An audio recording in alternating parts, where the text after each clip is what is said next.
የትኛውም አጋንንታዊ ሐሳብ ወደ አእምሮአችሁ ሲመጣ መጨረሻ ታርጌቱ ሐሳቡን የመረወረውን አጋንንት ማሳረፍ። ሐሳቦች ሲመጡ የእናንተን ላይፍ ማበላሸት አይደለም። አጋንንቶች ማረፊያችን ብለው የሚያስቡት የሰው ልጅ ነው። የሰው ልጅ ላይ ማረፊያ ለማግኘት ሁሉን ነገር ያደርጋል። ዲያብሎስ የሰውን ነፍስና የሰውን ቦዲ የመግዛት ፕሮሰስ ላይ ነው ኦልዌይስ። ይሁዳ ገንዘቡን ይፈልጋል፣ ሰይጣን ደግሞ ይሁዳን ይፈልጋል። ሰዎች ማቴሪያል ይፈልጋሉ፣ አጋንንቶች ደግሞ ሰዎችን ይፈልጓቸዋል። እናንተን ለማግኘት ሐሳብ ጀምሮ ምንም ነገር ከማድረግ ወደ ኋላ አይመለሱ። መንፈሳዊ ሰዎች ስትሆኑ ቁጡ የሚያረጋችሁ፣ ተናዳጅ የሚያረጋችሁ፣ ጧሂ የሚያረጋችሁ፣ ተሳዳቢ የሚያረጋችሁ፣ ክፉ የሚያረጋችሁ ኢንቫይሮንመንት ውስጥ ከአንድና ከሁለት ደቂቃ በላይ አትቆዩ። ከአንድና ከሁለት ደቂቃ በላይ ከቆያችሁ ዲያብሎስ እናንተ ህይወት ላይ ስፍራ ማግኘት ይጀምራል። እርስ በርሳችሁም ቸሮችና ርኅሩኆች ሁኑ። እርስ በርሳችሁ ክፉ አትሁኑ። እርስ በርሳችሁ ተሳዳቢ አትሁኑ። አንዳችሁን የምትሳደቡ አትሁኑ።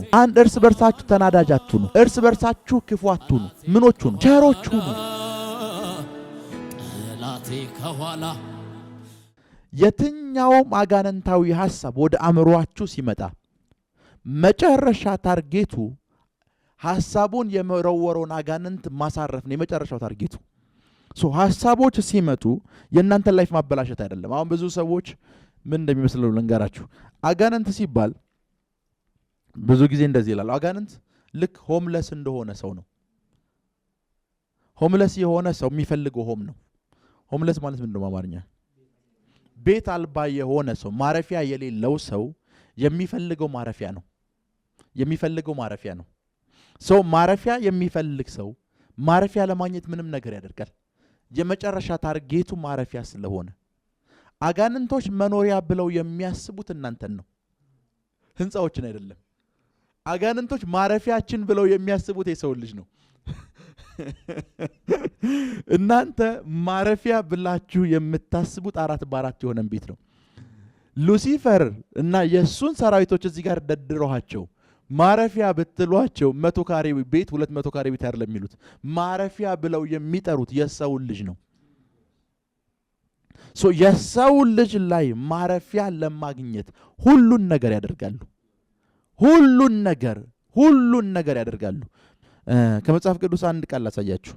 የራእይ ምዕራፍ 18 ራእይ ምዕራፍ 18 የመጨረሻ ታርጌቱ ምን ማግኘት ነው? ስፍራ። እናንተ ህይወት ላይ ስፍራ ማግኘት። ራእይ ምዕራፍ 18 ቁጥር 11 ራእይ 18 ስለ ባቢሎን ነው የሚያወራው። ስለ ባቢሎን እና ባቢሎን ውስጥ ስለሚሸጡና ስለሚገዙ ነገሮች ነው ራእይ 18 የሚያወራው። የመርከባቸውም ጭነት ከእንግዲህ ወዲህ የሚገዛ የለምና የምድር ነጋዴዎች ያለቅሱላታል ያዝኑላታል። ለማን? ለባቢሎን። ለምን? የመርከቧን ጭነት ወይም የመርከባቸውን ጭነት የሚገዛ የለም። እሺ ቁጥር 12 ባቢሎን ውስጥ ምን እንደሚሸጥ ነው ማሳያችሁ። ጭነትም ወርቅና ብር፣ የከበረ ድንጋይ፣ እንቁም፣ ቀጭን ተልባ እግር፣ ቀይ ማር፣ ሐምራዊም ልብስ፣ የሚሸት እንጨት ሁሉ፣ ከዝሆንም የተሰራ ዕቃ ሁሉ፣ እጅግ ከከበረ እንጨት፣ ከናስም ብረት፣ ከብረት የተሰራ ዕቃ ሁሉ ይልና ቁጥር 13 ባቢሎን ስለሚሸጠው ነው የሚያወራው። ቁጥር 13 ጋር ነው። ከብትም ይልና ዱቄትም ስንዴም ወርታች የሚለውን ስታዩት ዱቄትም ስንዴም ከብትም በግም ፈረስም ሰረገላም ባሪያዎችም የሰዎችም ነፍሳት ነው ይላል። የእንግሊዘኛውን እስኪ አድርገው ቁጥር 13ን የሰዎችም ነፍስ ነው ይላል። ባቢሎን ላይ የሚሸጠው slaves and soul of men ይላል። የሰው ነፍስ። አንዳንድ ትርጉሞች ማይንድ ኤንድ ሶል ኦፍ ሜን ይላል። ክብር ለኢየሱስ ይሁን። ባቢሎን ውስጥ ከሚሸጡ ነገሮች መካከል አንዱ የሰው አእምሮና የሰው ነፍስ ነው። የሰው ስጋና የሰው ነፍስ ይሸጣል። አጋንንቶች በደንብ ስሙኝ፣ በዚህ አጋጣሚ በደንብ ስሙኝ። በጣም የኢሉሚናቲ አባል የሆኑ ዘፋኞችን አይታችኋል? ምናቸውን ነው የሚሸጡት? ነፍሳቸውን። ለማን ነው የሚሸጡት? ዲያብሎስ የሰውን ነፍስና የሰውን ቦዲ የመግዛት ፕሮሰስ ላይ ነው ኦልዌይስ። ሁሉ ጊዜ ታርጌቱ የሰው ገላና የሰውን ነፍስ ማግኘት ነው። የሰው ገላና የሰውን ነፍስ ለማግኘት ምንም ክፈል ቢባል ይከፍላል። ለዛ ነው ባለጸጋ ያደርጋቸዋል፣ ቢሊዮነር ያደርጋቸዋል፣ ሰምቲንግ ያደርጋቸዋል። ኦልዌይስ የሚያማልል ነገር ያቀርብላቸዋል፣ ፌመስ ያደርጋቸዋል፣ እንደዚህ ያደርግላቸዋል። የመጨረሻ ይሄን ሁሉ አደርግላቸዋለሁ ካለ በኋላ ይሄን ሁሉ ሲሰጥ ከነሱ የሚፈልገው ምንድነው? ነፍሳቸውንና ቦዲያቸውን ነው፣ ስጋቸውን ነው። ነፍሳቸውንና ቦዲያቸውን። ለምንድን ነው ነፍሳቸውንና ቦዲያቸውን የሚፈልገው? ማረፊያ ስለሚፈልግ፣ ማረፊያ ስለሚፈልግ። ለዛ ነው ጠንቋይ ቤት የሚሄዱ ጨለማ ስፍራ ያሉ ሰዎች የሚሄዱ ሰዎች በሙሉ አጋንንታዊ ስፍራ የሚሄዱ ሰዎች በሙሉ ገንዘብ ሲጠየቁ፣ ሰምቲንግ ሲጠየቁ፣ ኤቭሪቲንግ ሲጠየቁ አጋንንቶች ለምንድን ለማቅረብ ወደ ኋላ የማይሉት? ምክንያቱም በሚሰጧቸው ነገር የሚገዙት የነሱን ገላና የነሱን ነፍስ ነው። ምንም ነገር ተደርጎ መግዛት የሚፈልጉት ምንድን ነው?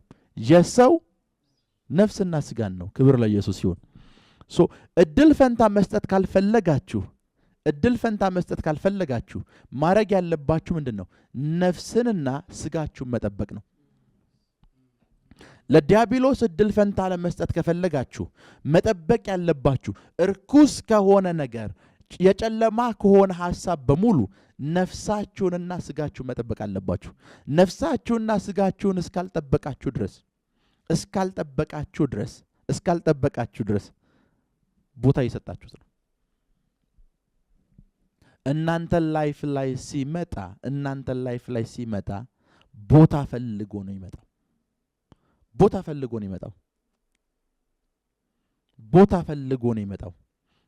ፈልጎ ነው ይመጣው። መጽሐፍ ቅዱሳችሁን ስታነቡ ይሁዳ አማላይ ገንዘብ ቀረበለት 30 ብር። ልክ ነኝ አይደል? 30 ብር። መጨረሻ ላይ እንደሚል ታውቃላችሁ፣ ሰይጣን ገባበት ይላል። የሚፈልገውን ገንዘብ ሰጠው።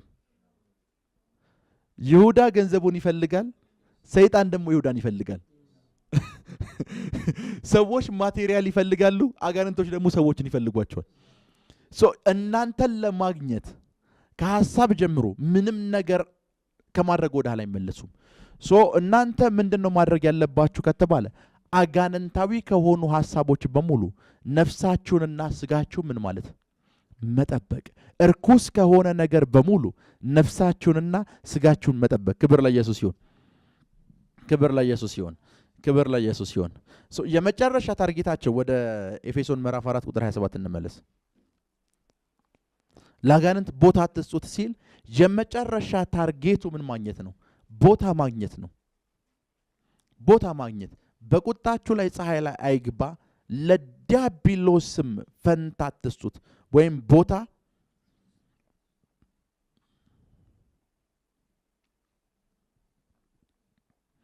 የሚወጣውን ፈልጎ እንደሚያገሳ አንበሳ ይዞራሉ አይደለም የሚለው መጽሐፍ ቅዱስ። ለምንድን ነው የሚዞረው? በሆነ አጋጣሚ መግባት የሚችልበት ምን ለማግኘት ነው? በር ለማግኘት ነው። መግባት የሚችልበት ቀዳዳ ለማግኘት ነው። መግባት የሚችልበት ሚንስ ለማግኘት ነው። ቀልድ ቢሆንም አንድ ጊዜ ምን ሰማው? ሁለት ሰዎች የተጣሉ እያለ ሁለት አጋንንቶች ወክ እያደረጉ ነበር አሉ። እና ሰዎቹ ሲጣሉ እየተጣሉ ነው፣ ለምን አንገባባቸው ማለት አንደኛው አጋንንት ጠብቅ ራሳቸው ይጠሩናል አለው። ከዛ አንደኛው በጣም የባሰበት ሰው ሰይጣኔን አታምጣው ሲል በቃ ተጣልተናል አለው። ላይፋችሁን ሁል ጊዜ መጠበቅ ያለባችሁ የምታደርጓቸው ድርጊቶች በሙሉ ለዲያብሎስ እድል ፈንታ እንደማይሰጡ እርግጠኛ ሁኑ። በሰው ላይ ክፋትን ስታስቡ፣ ስትጠበቡ፣ አድማ ስትመቱ፣ ስትቆጡ፣ ስታኮርፉ፣ ሰው ይቅር አልልም ስትሉ፣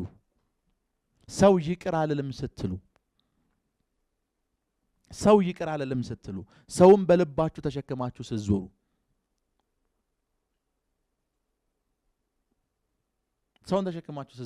የሰውን ላይፍ ለማበላሸትና ለማተራመስ ስትንቀሳቀሱ በነዛ ሁሉ አጋጣሚዎች ውስጥ ለዲያብሎስ ቦታ እየሰጣችሁት ነው። አትስጡት ካለ ምንም ነገር እንዳታስቀሩለት ነው። እናንተ ህይወት ላይ ቦታ የሚያገኝበትን መንገድ በሙሉ ዝጉበት ነው። ምን ማለት ነው? ቤት ያለው እኔ እናንተ እንዳትገቡ ከፈለኩ በሬን ጥርቅም አድርጌ ነው የምዘጋው። በሬ ላይ ትንሽ ቀዳዳ አግኝታችሁ እንኳን እንዳትገቡ። ትንሽ ቀዳዳ አግኝታችሁ ወደ እኔ ቤት እንዳትገቡ በሬን በተቻለ መጠን እናንተን ሊያስገባ በሚችል መንገድ ዘጋዋለሁ። ዲያብሎስንም እንደዛ አድርጉት ነው የሚለው ጳውሎስ። ዲያብሎስንም እንደዛ አድርጉት፣ በምንም አይነት መንገድ ምን እንዳታደርጉት፣ ቦታ እንዳትሰጡት። ቢኮዝ ቦታ ከሰጡት ምን እንደሚያደርግ ያውቃል። እሱ ቦታ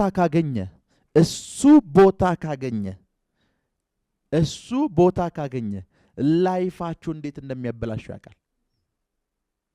እሱ ቦታ ካገኘ፣ ክብር ለኢየሱስ ይሁን። እሱ ቦታ ካገኘ ላይፋችሁ እንዴት እንደሚያበላሹ ያውቃል። ምን አትስጡት? ቦታ አትስጡት። አሁን ቦታ እንዳሰጡት ከሚያደርጓችሁ ነገሮች መካከል አንዱን ነግራችኋለሁ። ቢኮዝ ዛሬም ማስተምራችሁ አፍተር ዲስ ባለው የህይወት ዘመናችሁ እንኳን በምንም አይነት መንገድ ዲያብሎስ በላይፋችሁ ላይ ቦታ እንዳያገኝ ነው። ቁጥር 28 ጋር እንግባ። ቁጥር 28 እንዴት ነው ቦታ የሚያገኘው የሚለውን ነው ጳውሎስ እያወራ ያለው። የሰረቀ ከእንግዲህ ወዲያ አይስረቅ። ቢኮዝ የሰረቀ ሰው ወይም ሌባ የሆነ ሰው ኦልሬዲ በሩን የከፈተ ሰው ነው።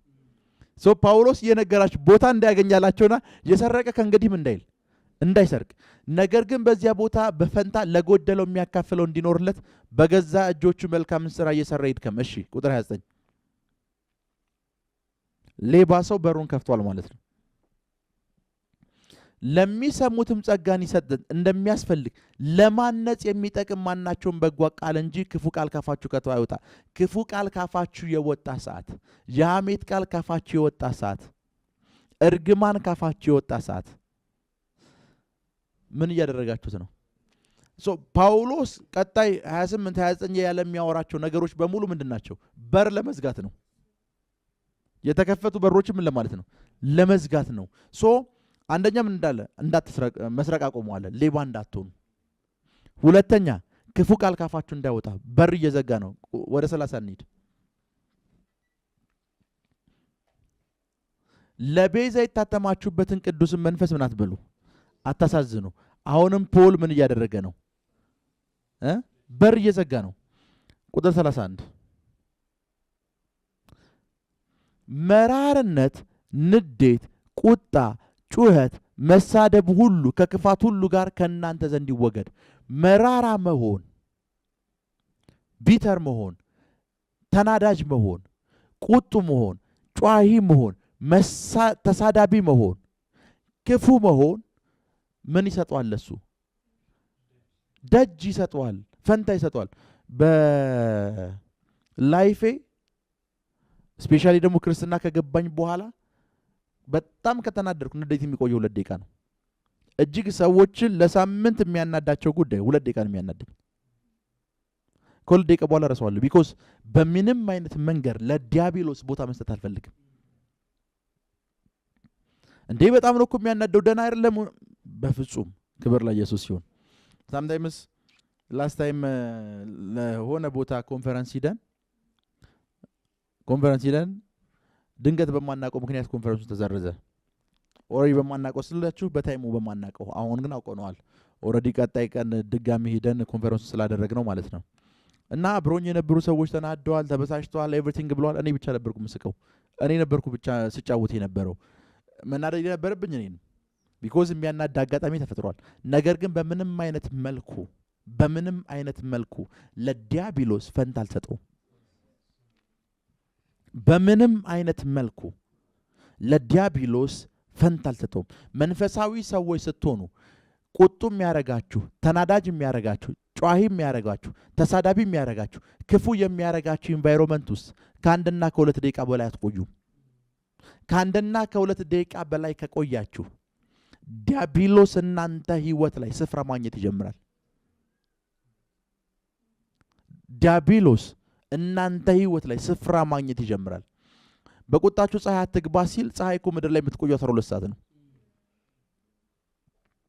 ፀሐይ አትግባ ሲል ቢያንስ ካልቻላችሁ እንኳን ከ12 ሰዓት በላይ ሆን እያለን ፖል ወደ ቀጣይ ቀናችሁ አሁን በ12 ሰዓት ውስጥ ስፍራ አግኝቷል። ወደ ቀጣይ ቀናችሁ ይዛችሁት አትግቡ። አጋንንቱን መራራነትን አስወግዱ፣ ተናዳጅነትን አስወግዱ፣ ቁጣን አስወግዱ፣ ጫወትን አስወግዱ፣ ተሳዳቢነትን አስወግዱ። ስለዚህ ሰምታይምስ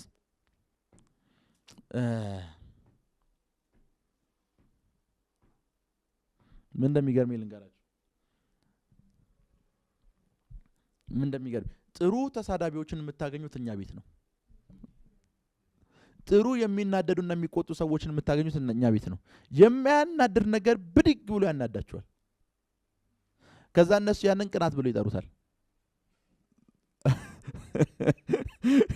ያንን ነገር ለእግዚአብሔር መቅናት ብሎ ይጠሩታል። ሄሎ የእግዚአብሔርን ቁጣ ማንም ሰው መቆጣት አይችልም።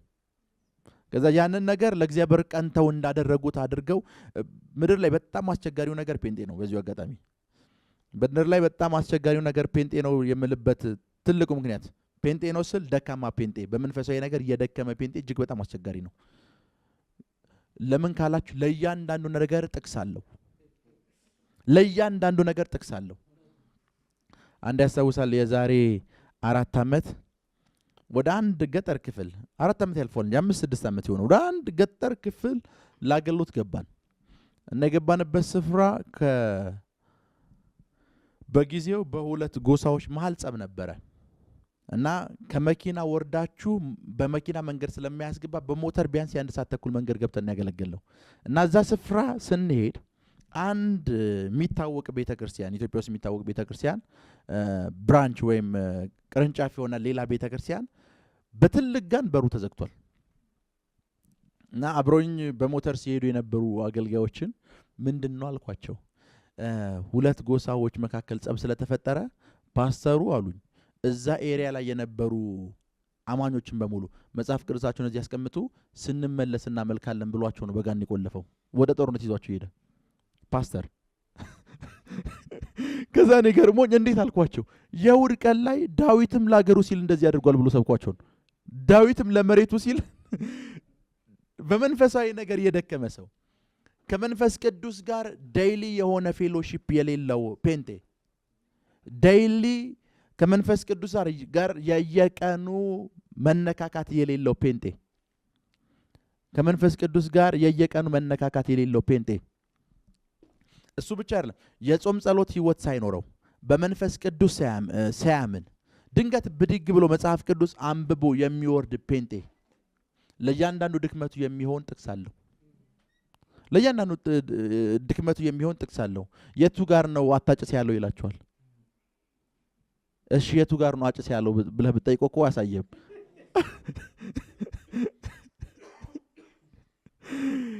ሲሳደብም ጥቅስ አለው፣ ሲናደድም ጥቅስ አለው፣ ሲቆጣም ጥቅስ አለው።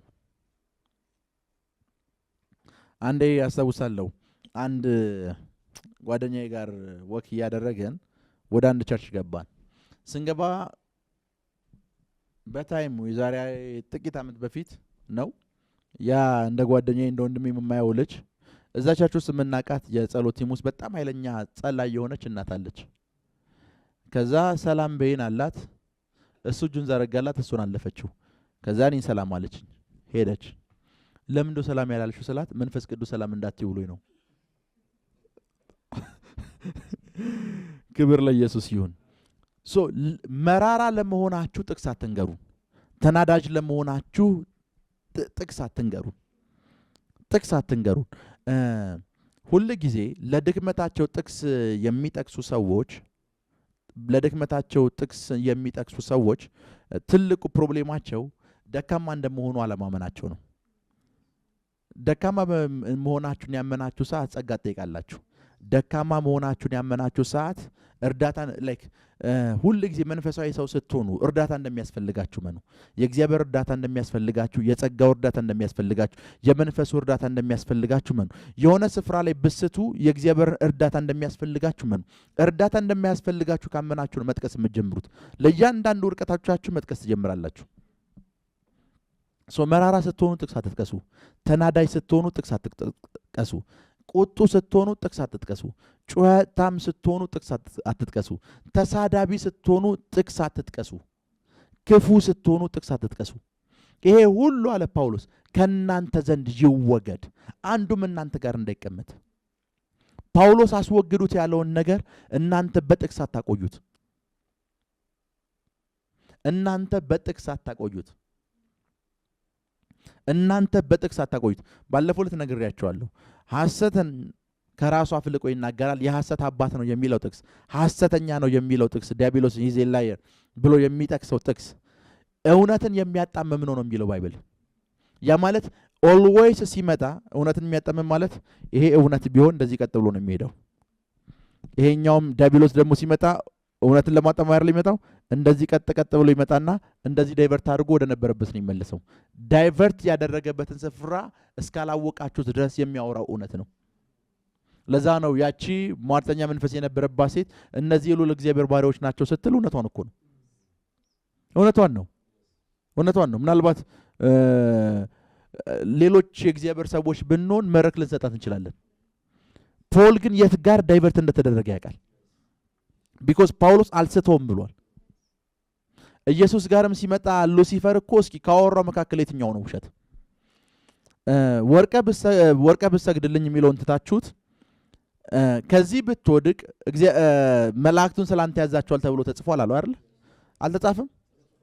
ሶ ኦልዌይስ ሪሊጂየስ የሆኑ ሰዎችን አጋንንት ፖሰስ ያደርጋቸው፣ ሪሊጂየስ የሆኑ ሃይማኖተኛ የሆኑ ሰዎችን አጋንንት ሲይዛቸው አጋንንቱ የመጀመሪያ የሚሰጣቸው ነገር ጥይት አይደለም። የመጀመሪያ የሚሰጣቸው ነገር ጥቅስ ነው።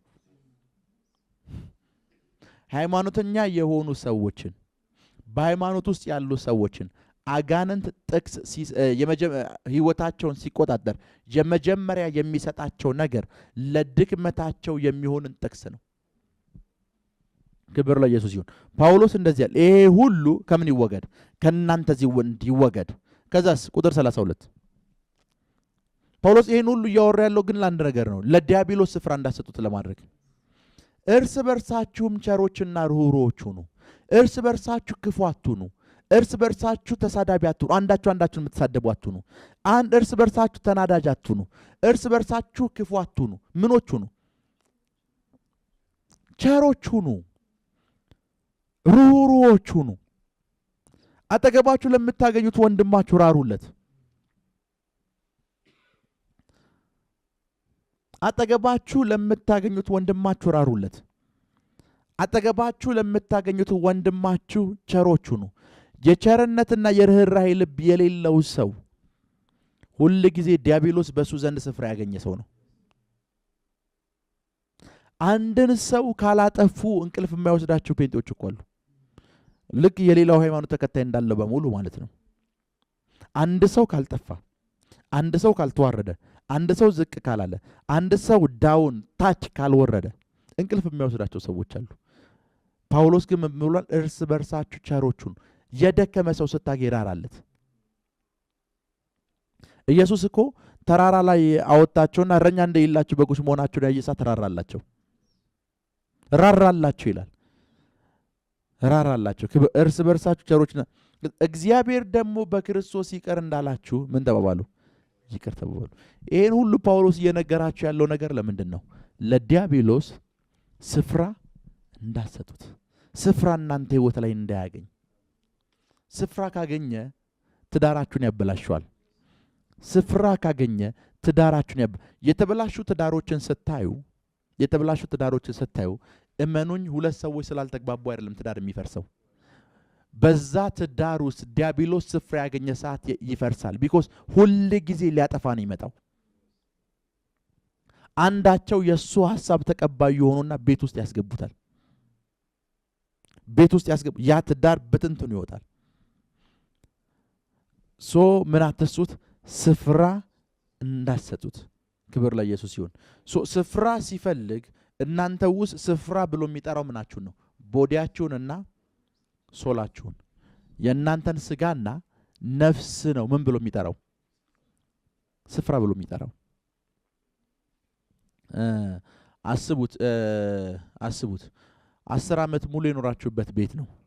10 ዓመት 20 ዓመት ከልጅነታችሁ ጀምሮ የኖራችሁበት ቤት ነው። 20 ዓመት ኖራችሁበታል። 20 ዓመት ስትኖሩ ቤቴ ብላችሁ አስባችሁታል፣ ፈርኒሽድ አድርጋችሁታል፣ ቲቪ አድርገላችሁለታል፣ ሶፋ አስቀምጣችኋል፣ ቀለም ቀብታችኋል፣ ማርብል አድርጋችኋል፣ ሁሉን ነገር አድርጋችኋል። 20 ዓመት ኖራችሁበታል። ልቀቁ ብትባሉ ምን እንደምትሉት? ይሄንን ቤት ልቀቁ ከዚህ በኋላ ሌላ ሰው ይኖርበታል ብትባሉ ምን ምትሉት? አለቅም ነው የምትሉት። ዴሊቨራንስ ፕሮግራም ላይ እኮ አለቅም የሚለው ለዛ ነው። ፈርኒሽ አድርጎታል ቤቱን። ከልጅነቷ ጀምሮ ነው ያስኳት ሲል ከልጅነቷ ጀምሮ በቃ ከዚህ በኋላ ሌላ ቤት የለኝም ብሎ ቤት ውስጥ የሚያስፈልጉ እቃዎችን በሙሉ አስገብቷል። ውጣ ስትሉት አልወጣም ይላል። ለዛ ነው አልወጣም የሚለው። ቢኮዝ ከዛስ ለምን ማትወጣው ስትል ቤቴ ነች የኔ ነች ይላል። ከዚህ ቤት ለምንድን ነው አንተ አልወጣም የምትለው? 20 ዓመት ከኖርክበት ቤቴ ነውስ ብለህ እኮ ስላመንክና ቤቴ ስለሆነ ነው። አጋንንቱም ቤቴ ነች ነው የሚላችሁ። ከዛ እሱ ጋር በኢየሱስ ስም ካላችሁ ብዙ ታይም ከጸለያችሁ በኋላ ይለቃል። ለመልቀቅ የሚያስቸግራችሁ ለምንድን ነው? አለኝ የሚለውን ንብረት በሙሉ ሸክፎ ያስቀመጠው እሷ ጋር ነው። ከኔ ጋራችሁ ውጣ ስትሉት ረጅም ዓመት የኖርኩበት ቤቴ ነው ይላል።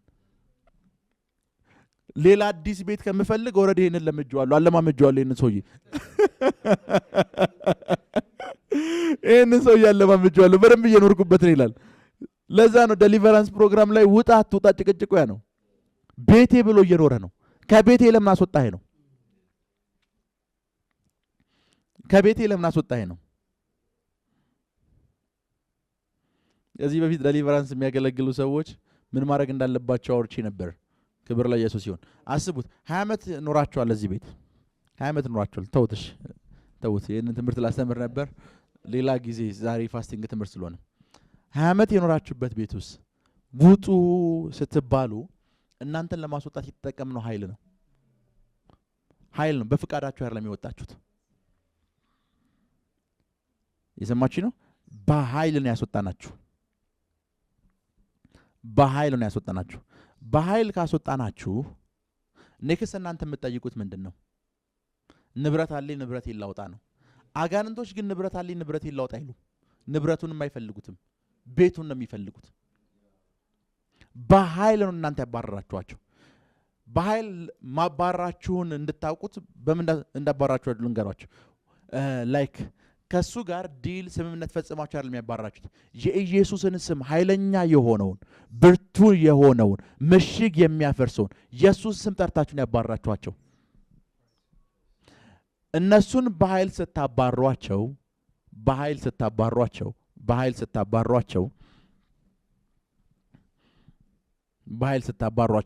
እንዴት እንደሚመለሱ ነግራችኋለሁ። 6 ጓደኞቹን 7 ይመለሳሉ አይደል የሚለው ባይብል። 6 ጓደኞችን ጠርቶ ለምን እንደሚመለሱ ልንገራችሁ። ክብር ለኢየሱስ ይሁን። አሁን በደንብ ስሙ። ከዚህ ቤት እናንተን አስወጣኋችሁ። ረጅም ዓመት የኖራችሁበት ቤት ነው። ፈርኒቸሩ የናንተ ነው። ቲቪው የናንተ ነው። ሁሉም ነገሩ የናንተ ነው። ሁሉም ነገሩ የማን ነው? የናንተ ነው። ሁሉም ነገሩ የናንተ ነው። እናንተን ካስወጣኋችሁ በኋላ እኔ ለመኖር ስመጣ መጀመሪያ የማደርገው ነገር ፈርኒቸሮቹን ማስወጣት ነው። የናንተ ምርጫና የኔ ምርጫ ስለሚለያይ ለዛን ሆሊ ስፒሪት እነሱ ላይፍ ላይ ለመኖር ሲመጣ ፈርኒቸሩን ለማውጣት ሲፈልግ፣ ንብረቶችን ለማውጣት ሲፈልግ የሰዎቹ ነፍስና ፍቃድ እሺ የሚል አይሆንም። ምክንያቱም አጋንንቱ ይቅር አለማለትን እዛ ውስጥ አስቀምጧል። መራራነትን እዛ ውስጥ አስቀምጧል። ንዴትን እዛ ውስጥ አስቀምጧል። ሆሊ ስፒሪት እነዚህን ማውጣት ይፈልጋል። ሆሊ ስፒሪት እነዚህን ለማውጣት ሲፈልግ ሰውየው ፍቃደኛ መሆን አለበት። ሰውየው ግን ለ20 ዓመት ሲናደር ነው የኖረው። ለ20 ዓመት ሲቆጣ ነው የኖረው። ለ20 ዓመት ክፉ እያሰበ ነው የኖረው። ሄሎ ለ20 ዓመት እነዚህ ንብረቶች እንዲቀመጡ የሚፈልግ ከሆነ አጋንንቱም እንደሚል ታውቃላችሁ። ምን እንደሚል ልንገራችሁ። ወደ በረሃ ሄደ ይላል አይደል? ተመልሶ ጓደኞቹን የጠራቸው ለምንድን ነው? ብቻውን ለምን ያልመጣው? መቼም ለዘላለም እንደማያወጣ ያውቃል። ከፊተኛው ይልቅ የኋለኛው ይብስበታል የሚለው ለምንድን ነው የኋለኛው ይብስበት? አሁን አጋንንቱ ወጥቶለታል። ንዴቱን ለመተው ግን ፍቃደኛ አይደለም። ቁጣውን ለመተው ፍቃደኛ አይደለም። አድመኝነቱን ለመተው ፍቃደኛ አይደለም። ሄሎ ፍቃደኛ አይደለም። በፍጹም ፍቃደኛ አይደለም። ሲወጣ እንዳጋንንትን ይወጣው 6ቱን ግን ይጠራቸው። ለምን እንደሚጠራቸው አፍተር ዚስ እንደማይወጣ እርግጠኛ ነው። ለማለት አጋንንቱን መልሶ የጠራው ሰውየው ነው። ይቅር አለ ማለትን ለመተው ፈቃደኛ ቢሆን፣ ንዴትን ለመተው ፈቃደኛ ቢሆን፣ መራራነትን ለመተው ፈቃደኛ ቢሆን፣ ክፉ ነገርን ለመተው ፈቃደኛ ቢሆን፣ መስረቅን ለመተው ፈቃደኛ ቢሆን፣ መዋሸትን ለመተው ፈቃደኛ ቢሆን አጋንንት እድል ፈንታ ድጋሚ እሱ ላይፍ ላይ ያገኙ። ሄሎ። ለዛ ነው ሁል ጊዜ አጋንንቶች ያንድን ሰው ህይወት ለቀው ሲሄዱ ፈርኒቸሩን ጥለውት ነው የሚሄዱት። ተመልሰው መምጣት ስለሚፈልጉ። ከኔ ጋር ናችሁ? እየሰማችሁ ነው? ተመልሰው መምጣት ሲፈልጉ አሁን ተመልሳችሁ እዚህ ቤት ውስጥ እንዳትመጡ ከተፈለገ ፈርኒቸሩ መውጣት አለበት። ንብረትህን ሰተን ነው ማባረር ያለብን። አጋንንቶች ሲወጡ ግን በእንደዚህ አይነት ሁኔታ ያወጡ። እነሱ ጋር ያለውን ካራክተር የሰውየው ካራክተር ጋር ያጋቡታል። ያ ማለት አጋንንቱ ያለው ባህሪ ሰውየው ጋር መንጸባረቅ ይጀምራል። ያንን በደንብ አድርገው ያጋቡበታል። አጋንንቱ ሰውየውን ለቆት ከሄደ በኋላ አጋንንቱ ላይ የምታዩት ባህሪ ሰውየው ላይ መንጸባረቅ ይጀምራል። ሰውየው አጋንንት መሆን ይጀምራል። የሰማችሁ ነው? አጋንንቱ ላይ የምታዩት ባህሪ በሙሉ ተናዳጅነቱ፣ ቁጣ፣ ይቅር አለ ማለት ምናምን ሰውየው ላይ ምን ማለት ይጀምራል? መንጸባረቅ። ለዛ ሰዎች ሳምታይምስ አንድ ስፍራ ላይ አጋንንት ሲወጣለት ያያችሁ ሰው ከሳምንት በኋላ ሌላ ቦታ ይወጣለታል። አንድ ምናቃት ልጅ ነበረች 9ኛ ክፍል 10ኛ ክፍል ተማሪ እያለን በሄደችበት አጋንንት ይወጣለታል። በሄደችበት እና እናቃታለን። ልጅቷን አብራም የምትማር ልጅ ነች። ሁሉ ጊዜ ቸርች ስንሄድ ጠብቋት እንባባላለን። ሊወጣን እንላለን። ብቻ እዛ መድረክ ላይ የቆመው ሰው በጌታ በኢየሱስ ስም ካለ ጠብ ብላለች እሷ። እና ሁሉ ጊዜ ቸርች ስንሄድ እሷ መኖሯን ነው ቼክ የምናደርገው። በቃ የሚወርቅ አጋንንት እንዳለ እርግጠኛ ነን። ለምንድን ነው ያቺ ሴት እንደዚያ የሆነችው? አጋንንቶቹ ሲመጡ ሴክሹዋል ነገር አስለምደዋታል። አስቡት። በእኛ 9ኛ 10ኛ ክፍል ማለት ከኔ በአንድ ዓመት ብትበልጥ ነው 14 15 16 ዓመት ቢሆናት ነው። ሴክሹዋል ነገር አስለምደዋታል። በኢንተርኔት የሚታዩ ነገሮችን አስለምደዋታል። አጋንንቶቹን ለቀው ሂደዋል። ይሄ ልምዷ ግን ከሷ ለቀው አልሄድም። ሄሎ፣ ለቀው አልሄዱም። ኦልሬዲ እነዚህ ልምምዶች ኢንቪቴሽን ናቸው። አጋንንቶችን ወደ ህይወቷ የሚጠሩ ምንድን ናቸው? አጋንንቱን ዛሬ በኃይል ታሰጡትና ምሳሌ ለምን ቀጣይ ሳምንት ሌላ ቸርች ሲያዝ አጋንንቱ እንደሚል ቸርች በር ላይ ጠብቄ ነው ያስኳት ይላል። ያ ማለት ፕሮግራሙ ልክ ሲያልቅ እሷ ስልኳን ጀምሯለች፣ ወይ ሰውየው ስልኩን ጀምሮታል፣ ወይ ካራክተሩ መገለጥ ጀምሯል ብሎ ተመልሶ ይመጣል። አጋንንቶች በህይወታችሁ ላይ እድል ፈንታ እንዳያገኙ ከፈለጋችሁ መጠበቅ ያለባችሁ ስጋና ነፍሳችሁን ነው። ፕሮፌት ታዲያ ስለ ፋስቲንግን እያስተማርከ ያለው ፋስቲንግ ታዲያ ከዚህ ጋር ምን ይገናኛል? ክርስቲያን ስትሆኑ ሁል ጊዜ ማሰልጠን የምትፈልጉት፣ ክርስቲያን ስትሆኑ ሁል ጊዜ የምትሰሩት የውስጥ ሰውነታችሁ ላይ ነው። ከኔ ጋር ናችሁ? የውስጥ ሰውነት ምሳሌ መንፈስ ቅዱስ እናንተ ጋር አለ አይደል? ለዛ ነው እኮ የመለኮቱ ባህሪ ተካፋይ ይሆን ነው። ባህሪው የኛ አይደለም፣ ባህሪው የመለኮት ነው። ያ የመለኮት ባህሪ መለኮትኛ ውስጥ ከመኖሩ የተነሳ እናንተ ላይፍ ላይ መንጸባረቅ ይጀምራል። ክብር ለኢየሱስ ይሁን። አጋንንት ስጋና ነፍሳችሁን አነጣጥሮ ስጋና ነፍሳችሁን ቦታዬ ብሎ እነሱን እንደ አድቫንቴጅ ተጠቅሞ እናንተ ህይወት ውስጥ የሚገባና ስፍራ የሚያገኝ ከሆነ ስጋና ነፍሳችሁን ላይ በሩን እንድትቆልፉና እንድትዘርጉ የሚያረጋችሁን አንድ ጥበብ ነው ዛሬ የምንማማረው። ክብር ለኢየሱስ ይሁን። እንደምንም ላለማክበድ እየሞከርኩኝ ነው። ሁላችሁም እንድትረዱት እየሞከርኩ ነው። ክብር ለኢየሱስ ይሁን። ይሄን ሁሉ ጳውሎስ ሲጠቅስ ቸር ሁኑ፣ ይቅር ተባባሉ፣ ቁጣን፣ ቂመኝነትን፣ አድመኝነትን፣ ክፋትን ሁሉ አስወግዱ ሲል የዛ ሁሉ ምክንያት ምንድን ነው? አጋንንት እድል ፈንታ እንዳያገኝ ነው። አትቆጡ ሲል፣ አትናደዱ፣ አትሳደቡ፣ ክፉ አትሁኑ፣ አድመኛ አትሁኑ ሲል ለምንድን ነው? አጋንንት ምን እንዳይል? ስፍራ እንዳያገኝ። ስፍራ እንዳያገኝ። ቸርች ውስጥ ስቀው የማያውቁ ሰዎች አጋጥሟቸው ያውቁ? እንደዚህ ነው በቃ ፊታቸው። ኤቭሪ ሰንዴይ ስታገኛቸው እንደዛ ነው። የእግዚአብሔር ቤት መሆኑ ለራሱ ላይክ የት ነው የመጣሁት ነው የምትሉት። ወርሺፕ የተደረገ ፊታቸው እንደዛ ነው። ኤቭሪ ታይም ስፒሪታቸው ቁጡ ነው። ሲስቁ አታዩዋቸውም። ሲስቁ አታዩዋቸውም። ኢቭን መድረክ ላይ ቆሞ የሚሰብከው ሰውዬ የሚያስቅ ምሳሌ እንኳን ከተናገረ እዛው ቁጭ ብሎ ባላችሁበት የእግዚአብሔር ቤት አይደለም እንዴ ምን ያስቃቸዋል ሌሎች? ስቀው አያውቁ። ስቀው አያውቁ። ቁጣ እነሱ ላይፍ ላይ አለ። ደን እነሱን ማየት ከፈለጋችሁ አጋንንት ስፍራ እንዴት እንዳገኘባቸው ማየት ከፈለጋችሁ ሜሬጃቸውን ይዩት። ከሰው ጋር ያላቸውን ኮሚኒኬሽን ይዩት። ከሰው ጋር ያላቸውን ግንኙነት፣ ከሰው ጋር ያላቸውን ህብረት ይዩት። ከወላጆቻቸው ከቤተሰቦቻቸው ጋር ያላቸውን ፌሎሺፕ ይዩት። ከቢዝነሳቸው ጋር ያላቸውን ፌሎሺፕ ይዩት።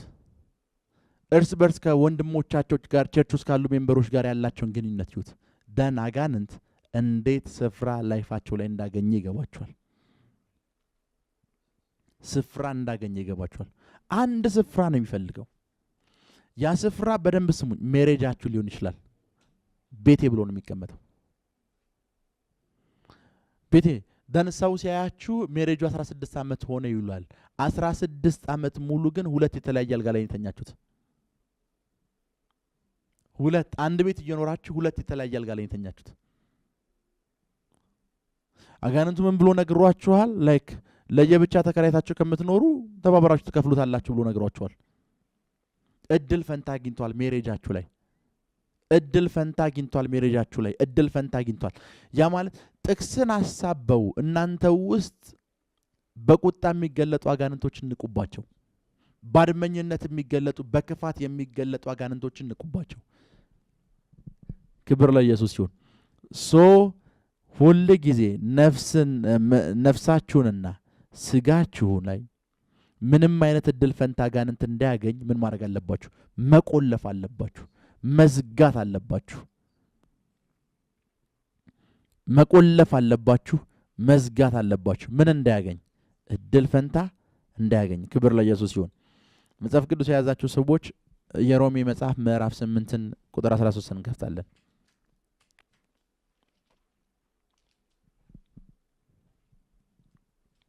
ሮሜ ምዕራፍ 8 ቁጥር 13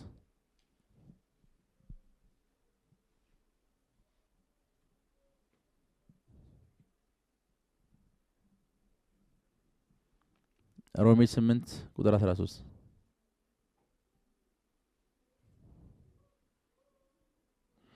እንደ ስጋ ፍቃድ ብትኖሩ ምን ትላላችሁ? በቃ የስጋን ፍቃድ የምትፈጽሙ ከሆነ ምን ትላላችሁ? አጋንንቶች መኖሪያ አድርገው የሚፈልጉት ምናችሁን ነው? ስጋችሁን። አሁን ይሄንን ቃል ሳስረዳችሁ በደንብ ስሙ። እዚህ ቤት ውስጥ እናንተ የምትኖሩ ከሆነ ይሄ ቤት ምናችሁ ሆኗል? መኖሪያችሁ ሆኗል። የዚህም ቤት ቀለም የምትመርጡት እናንተ ናችሁ። ቤቱ አይደለም የሚመርጠው። ቢኮዝ መኖሪያ ብላችሁ እየኖራችሁበት ነው። እዚህ ቤት ውስጥ የሚገባውን ፈርኒቸር የምትመርጡት እናንተ ናችሁ። እዚህ ቤት ውስጥ ያለውን የበሩን ከለር ኤቭሪቲንግ የምትመርጡት እናንተ ናችሁ። ለምን? የማን መኖሪያ ስለሆነ? የእናንተ። አጋንንቶች እናንተ ስጋና የእናንተ ነፍስ ላይ መኖር ሲጀምሩ ስፍራ ሲያገኙ በእናንተ ህይወት ላይ የሚንጸባረቀውን ባህሪ እናንተ አትመርጡም። እነሱ ነው ይመርጡላችሁ። እነሱ የሰጧችሁን ነው እናንተ የምታንጸባርቁት። እየሰማችሁ ነው? ለምሳሌ ቸርች ቤተክርስቲያን ውስጥ ሰዎች ዴሊቨር ሲደረጉ አጋንንት ሲወጣላቸው ሁላችሁንም ዳ ያደረኳችሁ እኔ ነኝ ይላል አጋንንቱ። የሁላችሁንም በረከት ያስኩት እኔ ነኝ። ሰው ሚስኪን ፔንጤ ካለ ስም ይላል። በረከቴ በዚህ ሰው አጋንንት ተይዟል ብሎ አምኖ ማለት ሰውየውን እኮ ለመጀመሪያ ጊዜ ነው እያየው ያለው። አጋንንት እንዴት ማይንዳችሁ ላይ እንደሚጫወት ያ ሁሉ ፔንጤ በረከቴ ተይዟል ብሎ በረከቱ እንደተለቀቀ የሚያውቀው ይሄ ከዚህ ሰው አጋንንት ሲወጣ ነው። የኛ የሆነ አጋንንት ስለገባና ስለወጣ የሚያዝ በረከት የለንም። የሁላችሁንም በረከት ይዣለሁ ይላል። ኔክስ እዛኛው ቦታ ላይ የተፈጠረውን ጦርነት የፈጠርኩት እኔ ነኝ ይላል አጋንንቱ። ሰውየውን ደሊቨር አደረጋችሁት። ደሊቨር ካደረጋችሁት በኋላ ጦርነቱን የፈጠርከው አንተ ነህ ብላችሁ ፍርድ ቤት አቁምታላችሁ? አታቆሙትም። ለምን? ቅድም ሲናገር የነበረው ማን ነው? አጋንንቱ ነው።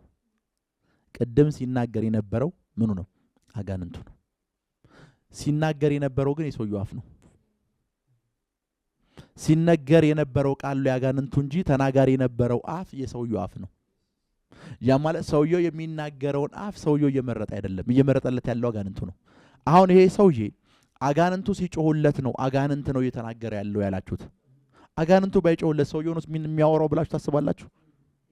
አጋንንቱ ባይጮህ ራሱን ባይገልጥ ወክ ቢያደርግ ሰውየው ስራ ቦታ ቢገባ ሰውየው እያወራ ይመስላችኋል? ኖ። ስራ ቦታ ቢያወራ አጋንንቱ አልጮኸም አላጓራም አይደለ? ሰውየው እያወራ ነው። ልክ ነኝ? ሰውየው ስራ ቦታ ሲያወራ ሰውየው እያወራ ነው ብላችሁ ነው የምታምኑት እናንተ? ሰውየው እያወራ ነው። ልክ ናችሁ። የሚያወጣቸው ቃሎች ግን የሱ አይደሉም።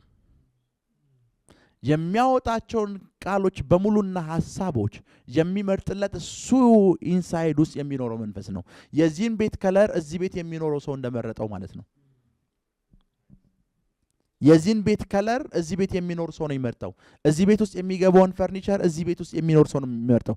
አጋንንት ስፍራ እናንተ ህይወት ውስጥ ካገኘ አፍተር ዛት የምትኖሩት ላይፍ እናንተ የመረጣችሁት አይደለም። ለዛ ነው አጋንንት በህይወታቸው ላይ ስፍራ ያገኙ ሰዎች በወር 200,000 ብር ደሞዝ ቢያገኙ ድሃ ናቸው። 200,000 ብር በወር ያገኛሉ ከማንም። አሁን ብዙ ጊዜ ቸርች ውስጥ ፕሮፌት በሱቄ ውስጥ በሚሊዮን ብር በወር ይገባል ይሉኛል፣ ግን የት እንደሚገባ አላቅም አጋንንት ይሉኛል። ዩሲ አጋንንቱ እነሱ ህይወት ላይ ስፍራ ስላገኘ 1 ሚሊዮን ብር ቢመጣም የሚኖሩትን የላይፍ ስታይል የሚመርጥላቸው እሱ ነው። የሚኖሩትን የላይፍ ስታይል 2,000 ብር ደሞዝተኛ የሚኖረው የላይፍ ስታይል ማድረግ ይችላል። እየኖረ ያለው እሱ ስለሆነ። ሃሎ ከኔ ጋር ናችሁ? እየኖረ ያለው ማን ስለሆነ? እሱ ስለሆነ። ለዛ ነው ኤክስፔክት የማታደርጉትን ደሞዝ እየበላችሁ ኤክስፔክት ላይክ ብዙ ሰው ደሞዜ ቢሆን ብሎ የሚያስበውን ደሞዝ ሰዎች እየወሰዱ ብሰራ ብለው የሚያምኑትን ቢዝነስ ሰዎቹ እየሰሩ ሰዎች የሚኖሩት ላይፍ ስታይል ግን እነሱ የመረጡት አይደለም።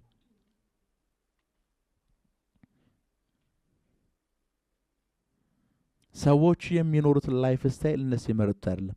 አስቡት 6 እና 7 ቤት የነበረው ሰው 6 እና 7 ቤት የነበረው ሰው እናንተ ለአንድ ቤት እየጸለያችሁ እኮ ነው። እናንተ የጸለያችሁት ለአንድ ቤት ነው። 6 ቤት ኑሮት 6ቱንም ቤት ሽጡ ጎዳና ተዳዳሪ ሲሆን ካያችሁት ያንን ላይፍ የመረጠው እሱ አይደለም። 6 ቤት ነበረው። ያንን ላይፍ እንዲኖር የመረጡለት ወይም ቀለም የቀቡት እሱ ውስጥ የሚኖሩት ናቸው። መጽሐፍ ቅዱስም እንደሚል ልንገራችሁ። መጽሐፍ ቅዱስ ውስጥ አንድ ስፍራ ላሳያችሁ። ክብር ለኢየሱስ ይሁን።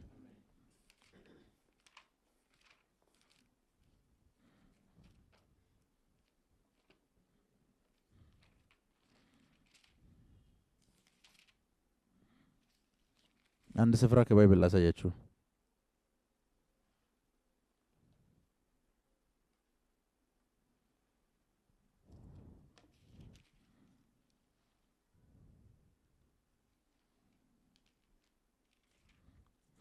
የማርቆስ ወንጌል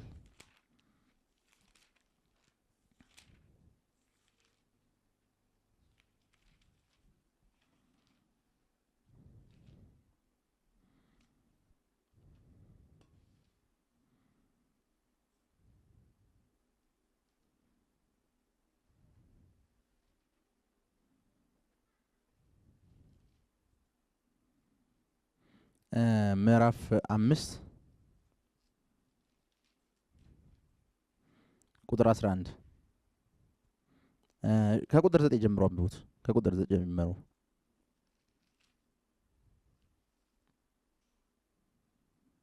እስከ ቁጥር 15 እንደዚህ ይላል። ስምህ ማን ነው ብሎ ጠየቀው። ይሄ በጌርጌሶናን የነበረው እጆቹ በሰንሰለት ይታሰሩ የነበረው ሰውዬ ነው። ከኔ ጋር ናችሁ? እጆቹ በሰንሰለት ይታሰራሉ፣ ራቁቱን ነው ሰውየው። ስም ማን ነው ብሎ ጠየቀው። ብዙዎች ነንና ስሜ ሌጎን ነው አለው። እሺ ቁጥር 10 ከሀገር ውጭም እንዳይሰዳቸው አጥብቆ ለመነው። ምኑ? ሌጊዮን። እሺ ቁጥር 11 በዚያ በተራራ ጥግ ብዙ የእሪያ መንጋ ይሰማራ ነበርና፣ እሺ ወደ እሪያዎቹም እንድንገባ ስደደን ብለው ለመኑት። ምኖቹ? አጋንንቶቹ። እሺ ቁጥር 13 ኢየሱስም ፈቀደላቸው። ርኩሳን መናፍስቱም ሞተው ወደ እሪያዎቹ ገቡ። 2000 የሚያህል መንጋ ካፋፉ ወደ ባህር ተጣደፉና በባህር ሰጠሙ።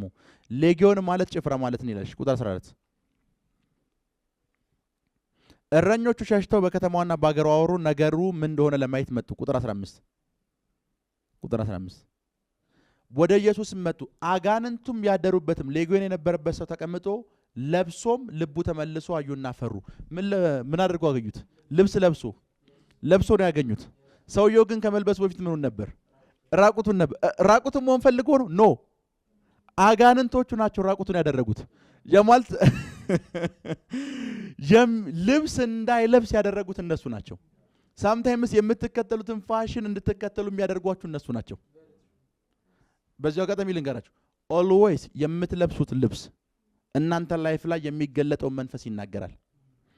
አንድ ሴት ደረቷን ገላልጣ ደረቷ በደንብ እየታየ ላይክ ከጉልበቷ በጣም ወደ ላይ ከፍ ያለ ልብስ ለብሳ ካየሃት በመዝሙር ቪዲዮ ተቀርጻ ልትለቅ ትችላለች።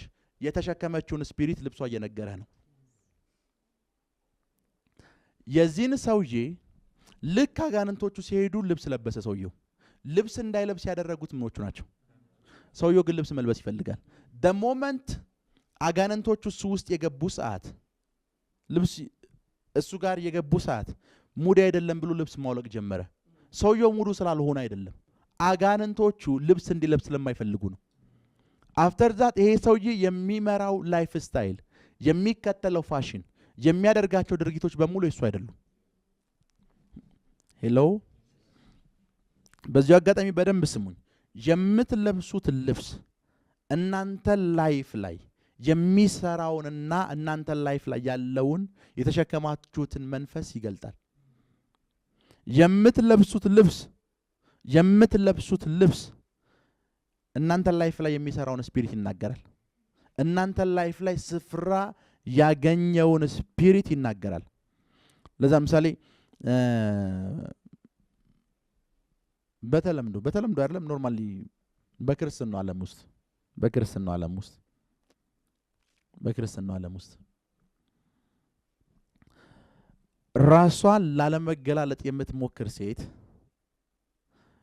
ራሷን ላለመገላለጥ የምትሞክርበትን ምክንያት ብትጠይቃት የምንነግርህ ምክንያት ስፒሪቹዋል ነው። ወንድሞቼ እንዳይሰናከሉ ትላለች። አንደኛ። ሁለተኛ ቦዲ ለምን ገለጭ ያሳያለው ወይም ሌላ ሰው ለምን ገለጭ ያሳያል? የኔ ቦዲ ነው እግዚአብሔር ያከበረው ቦዲ ነው የምትለው ሪዝኗ ስፒሪቹዋል ነው። ሮንግ የሆነ ይሄ ባይብሊክ አንዳንድ ሰው ዋናው ልብ ነው። ዋናው ልብ አይደለም። ላይክ ልባችሁ ውስጥ ያለውን ነገር ነው የምታደርጉት። ልባችሁ ውስጥ ያለውን ነገር ነው የምትገልጡት። አንዳንድ ሰዎች ስትጠይቃቸው ሮንግ የሆነ ነገር የሚያደርጉ ሮንግ የሆነ አለባበስ የሚከተሉ ሰዎች የሚነግሩ ምክንያት ምንድን ነው? አይኔ እንደዚህ ነው ኮምፎርት የሚሰጠኝ ነው የሚሉ የሚነግሩ ምክንያት ራሳቸው ናቸው። ከራሳቸው አንጻር ነው የሚያደርጉት። ከጋድ አንጻር አይደለም የሚያደርጉት። ከመንፈሳዊ ፐርስፔክቲቭ አንጻር አይደለም የሚያደርጉት። ከራሳቸው አንጻር ነው የሚያደርጉት። ማለት እነሱ ውስጥ ስላለው ነገር እየነገሩ ነው። የነሱ ኢንሳይድ ውስጥ ያለው አካል ያንን ነገር በቃ ውስጤ ስለሰማኝ ይለዋል፣ ውስጤ ስለፈለገው ይለዋል። ውስጤ ስለፈለገው ካለ ውስጣቸው ማን ያለው የሚለውን ነገር ኔክስ መጠየቅ ያለብህ አንተ ነህ። ለዛን መጽሐፍ ቅዱሳችሁን ስታነቡት አሮን የሚለብሰውን ልብስ ጋር ነው የመረጠለት። እግዚአብሔርን ወክሎ ስለሆነ አሮን የሚቆመው እዛ ስፍራ ላይ አሮን ደስ ያለውና የተመቸውን ልብስ አይደለም። አሮን ባለባበሱ ታውቁታላችሁ። አሮን ልብሱን አይታችሁ ካህን ነው ትላላችሁ። ከኔ ጋር ናችሁ? ምኑን አይታችሁ? ልብሱን አይታችሁ አሮን ህይወት ላይ የሚሰራውን ቅባት ማወቅ ትችላላችሁ። ልብሱን አይታችሁ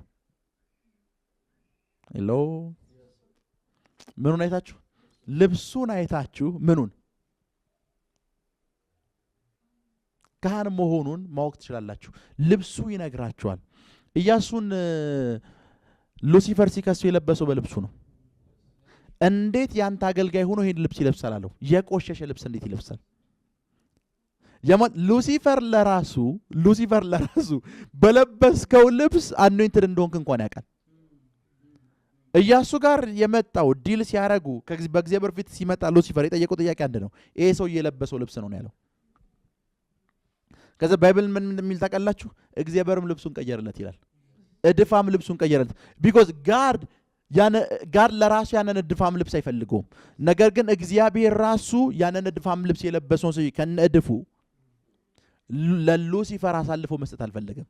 ልብሱን ቀየረለት ይላል። የምትለብሱት ልብስ የተሸከማችሁትን መንፈስ ይናገራል። የተሸከማችሁትን መንፈስ ይናገራል። ለዛ ነው በጣም መንፈሳዊ መሆን ስትጀምሩ ቦዲያችሁንና ሶላችሁን መጠበቅ ትጀምራላችሁ። በምንም አይነት መንገድ ዴቪል እድል ፈንታ እንዲያገኝ አትፈቅዱለትም። በምንም አይነት መንገድ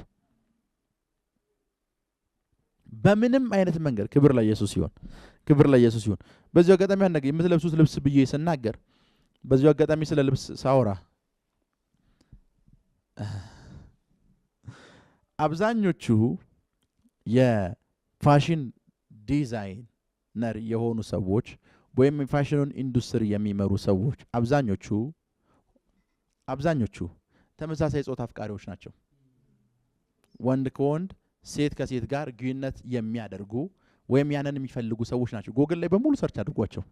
የፋሽን የምትሏቸው ልብሶች በሙሉ አብዛኞቹን የሚሰሩ ሰዎች እነዚህ ሰዎች ናቸው።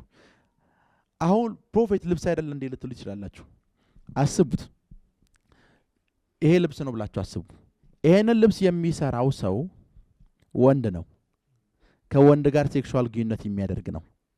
ለወንድ ልብስ እየሰራ ነው። ይሄ ሰው ለወንድ ነው ልብስ እየሰራ ያለው። ለወንድ ልብስ በሚሰራ ሰዓት እሱን ሊስብ የሚችልን ወንድ ልብስ ነው የሚሰራው። ሄሎ ያ ማለት ለሱ ሴክሹዋል ነገር ሊያነሳሳው የሚችልን የሌላን ወንድ ልብስ ነው የሚሰራው። ያ ማለት ያ ልብስ የተሰራበትን ምክንያት እንኳን እየነገርኳችሁ ነው። ሄሎ ተውት፣ ሌላ ጊዜ ስለዚህ ጉዳይ አስተምራለሁ። ክብር ለኢየሱስ ይሁን። ይሄን አጋንንት ያለበትን ሰውዬ ለምንድን ነው የፈሩት? ለብሶ አገኙት። ይሄ ሰውዬ ሲለብስ አይቶ አይታወቅም። ዝንጥ ብሎ አገኙት። ዝንጥ ብሎ ሲያገኙት ፈሩት። አጋንንቱ እንደለቀቀው ገባቸው። አጋንንቱ ለቆታል። ሰውዬው ወዲያውኑ አጋንንቱ ለቆት እንደሄደው ያደረገው ነገር ልብስን የቀየረው። እርቃኑን ነበረ፣ እርቃኑን ሸፈነው።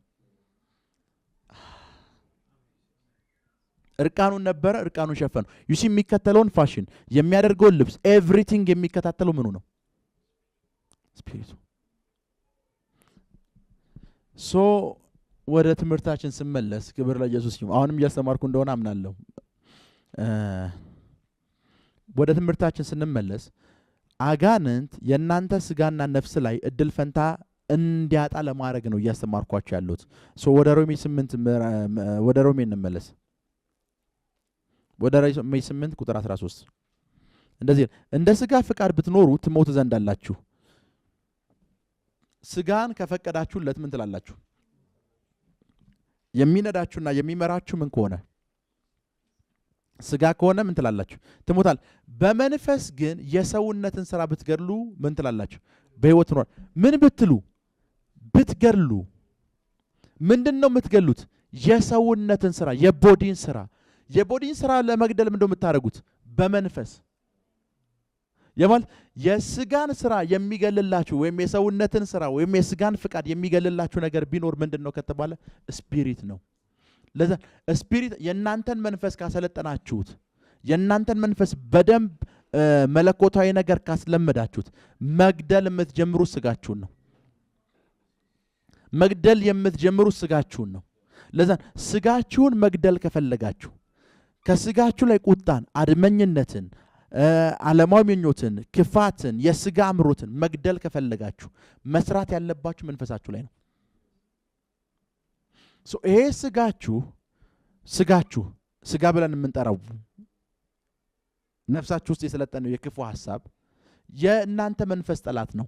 የእናንተ መንፈስ ጠላት ብቻ ሳይሆን ቁጥር 7 ሮሜ 8 ቁጥር 7 የእናንተ ስፒሪት ጠላት ብቻ ሳይሆን የማን ጠላት እንደሆነ ያሳያቸዋል። ቁጥር 7 ስለ ስጋ ማሰብ በእግዚአብሔር ዘንድ ጥል ነው። ስለምን ማሰብ? ለእግዚአብሔር ሕግ አይገዛምና መግዛት። ይሄ ስጋችሁ ከሆሊ ስፒሪትም ጋር ጸብ ላይ ነው። መንፈሳችሁም አይፈልገውም፣ ሆሊ ስፒሪትም አይፈልገውም። ስጋችሁን ለመግደል ምንድነው ማድረግ ያለባችሁ? መንፈሳችሁን ማሰልጠን ያለባችሁ። መንፈሳችሁ በሚሰለጥንበት ቦታ በሙሉ ምን ይላል? ስጋችሁ ይሞታል። ስጋችሁ ይሞታል። መንፈሳችሁን በምታሰለጥኑበት ስፍራ ላይ በሙሉ ምናችሁ ይሞታል? ስጋችሁ ይሞታል። ምናችሁን በምታሰለጥኑበት ታይም መንፈሳችሁን። ክብር ለኢየሱስ ይሁን። ክብር ለኢየሱስ ይሁን። ምናችሁን በምታሰለጥኑበት ሰዓት መንፈሳችሁን ከምታሰለጥኑበት መንገድ መካከል አንዱ ምንድነው ካላችሁ ፋስቲንግ ነው። ፋስቲንግ በምትይዙበት ሰዓት መንፈሳችሁን መንፈሳዊ ነገር ለማሰልጠን ስጋችሁን እያስራባችሁት ነው። ስጋችሁን የሚፈልገውን ነገር ፈቃዱን እየከለከላችሁት ነው። እስኪ ወደ ቁጥር 13 እንመለስ። ወደ ቁጥር 13 እንደ ስጋ ፈቃድ ብትኖሩ አይደል የሚለው። ፋስቲንግ በምትይዙበት ሰዓት ስጋ የፈቀደውን እንዳይበላ እየከለከላችሁት ነው። ፈቃዱን ምን እያላችሁት ነው? እንደ ስጋ ፈቃድ ብትኖሩ አይደል የሚለው። የስጋን ፈቃድ ብትገሉ በህይወት ትኖራላችሁ። ምንም ብትገሉ የስጋን ፈቃድ። ፋስቲንግ ላይ ስትሆኑ ስጋ አምጣ የሚለውን ነገር ተከለክሏል። መጠጥ አምጣ ሲልህ ተከለክሏል። መጠጥ አምጣ ሲልህ ተከለክሏል። ሴክሹዋል ነገር አምጣ ሲልህ ተከለክሏል። ክፉ ነገር አምጣ ሲልህ ተከለክሏል። ያ ማለት ፍቃዱን እየገደልክበት ነው። ፍቃዱን እየገደልክበት ነው ማለት ደግሞ በህይወት እየኖርክ ነው። መንፈስህን እያሰለጠንከው ነው። ይሄ በሚሆንበት ጊዜ ምንድነው የሚፈጠረው ካላችሁ ያ ነገር ነው የሚፈጠረው። ሰይጣን በእናንተ ህይወት ላይ ስፍራ ማጣት ይጀምራል። ስፍራ ማጣት ይጀምራል። ስፍራ ማጣት ይጀምራል። ለምን ከተባለ የስጋን ፍቃድ እየገደላችሁ ነው። የስጋን ፍቃድ እየኖራችሁ አይደለም። የስጋን ፍቃድ ምን እያላችሁ አይደለም፣ እየገደላችሁ ነው። አንደኛ ቆሮንቶስ ምዕራፍ 9 ቁጥር 27 እስኪ ክፈቱ።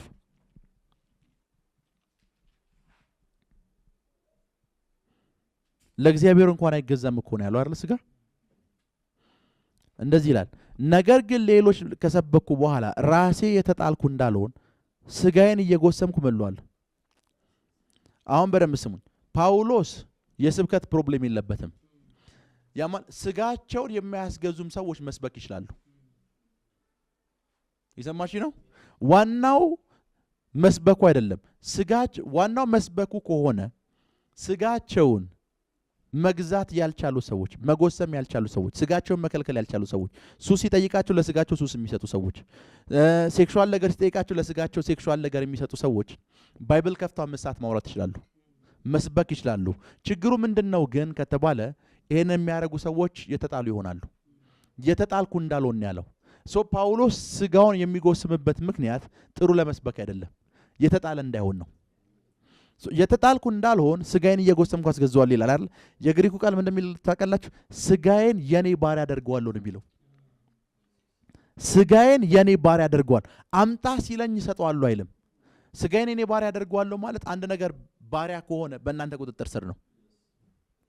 ሄሎ ምንድነው? ባሪያ ነው። ባሪያ ከሆነ በማን ቁጥጥር ስር ነው? በእናንተ ቁጥጥር። እሱ የተቆጣጠራችሁ አይደለም። ስጋዬ ላይ ጌታ ሆንበታለሁ ነው ያለው። ስጋዬ በፍጹም ጌታ አይሆንብኝም። ሄሎ ስጋዬን ምን ልዋለሁ? ገዛዋለሁ፣ ባሪያ አደርገዋለሁ፣ ባሪያ አደርገዋለሁ። ስጋችሁን ባሪያ ከምታደርጉበት መንገድ አንዱ ፋስቲንግ ነው። ስጋችሁን ባሪያ ለስጋችሁ ባሪያ ከሆናችሁ መንፈሳዊ ሰው መሆን ይከብዳችኋል። ለስጋችሁ ባሪያ ከሆናችሁ አሁንም ደግማችሁ ስሙኝ፣ ለስጋችሁ ባሪያ ከሆናችሁ መንፈሳዊ ሰው መሆን ይከብዳችኋል። አሁን በደንብ ስሙኝ። በቀን 17 ሰዓት በቀን 10 ሰዓት የሚበላ ሰው፣ ለምግብ ብቻ በቀን 10 ሰዓት የሚያጠፋ ሰው፣ ሰው ለመስደብ በቀን 10 ሰዓት የሚያጠፋ ሰው፣ ሰው ለማማት በቀን 10 ሰዓት የሚያጠፋ ሰው 10 ሰዓት የሚጸልይን ሰው የመናገር አቅም የለውም።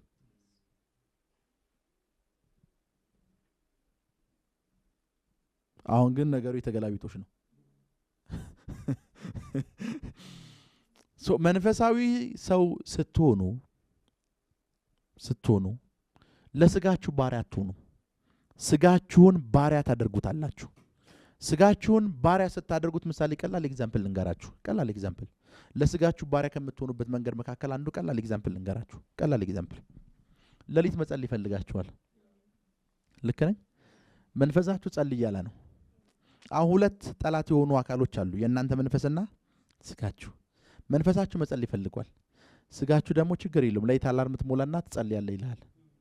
ብዙ ጊዜ ለሊት አላርም ትሞላላችሁ፣ ምክንያቱም ለስጋችሁ ባሪያ ናችሁ። ስጋችሁ ደክሞኛል ይላል፣ ልረፍ ይላል አይደል? እረፍት ተነስታችሁት መጸለይ ጀምራችሁ አሁን ነው ማረፍ ያለባህ ብለህ ካስተኛችሁት ስጋችሁ የእናንተ ባሪያ ሆኗል። ስጋችሁ የእናንተ ባሪያ ሆኗል። ስጋችሁ የእናንተ ባሪያ ሆኗል። ስጋችሁ የእናንተ ባሪያ ሆኗል።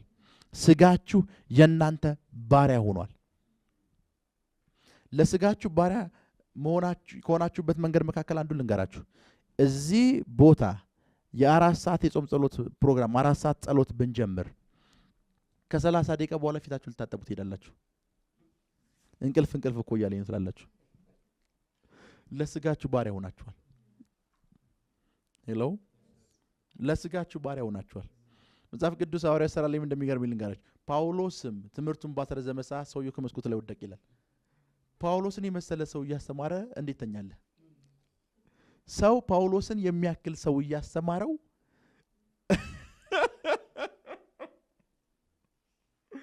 ሰው ጳውሎስ እያስተማሩ ይተኛል። ተውት፣ ፕሮፌት ሚራክል አይደለም። የአዲስ ኪዳን ግማሹን የጻፈውን ጳውሎስ እያስተማረ ሰው ጳውሎስ የሚያገለግልበት ቸርች ውስጥ ይተኛል። ሰው ጳውሎስ የሚያገለግልበት ጉባኤ ውስጥ ይተኛል። ይሄ ሰው የተኛው ለምንድን ነው? ለስጋው ባሪያ ነው። መንፈሳዊ አባቴ ብዙ ጊዜ የሚናገራት ቃላለች። በቀን ብዙ ጊዜ 2 ሰዓት ነው የሚተኛው በቀን። ሄሎ፣ እና እንደዚህ ይለኛል፣ ለማረፍ ብለህ እንጂ ሪላክስ ለማድረግ ብለህ እንዳተኛ ይለኛል። ስተኙ ለማረፍ ብላችሁ መተኛት የለባችሁ። ሪላክስ ለማድረግ ብለህ ከተኛ ነገም አትነቃም።